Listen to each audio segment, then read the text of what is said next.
Приветствую на нашем канале. Сегодня покажем переднюю опору амортизатора для автомобилей Dodge Neon. Вот такая вот опора сегодня на обзоре Каяба.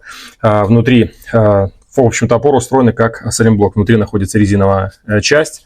Если эта резиновая часть отслаивается от металлической, то мы получаем погремушку. Поскольку нагрузка на опору не маленькая, соответственно, и сам саленблок достаточно быстро разбивается.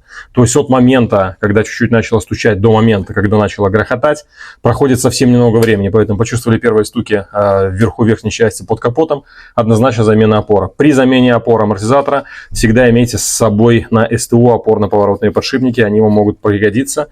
И для того, чтобы второй раз не разбирать опору, вы их сразу же замените.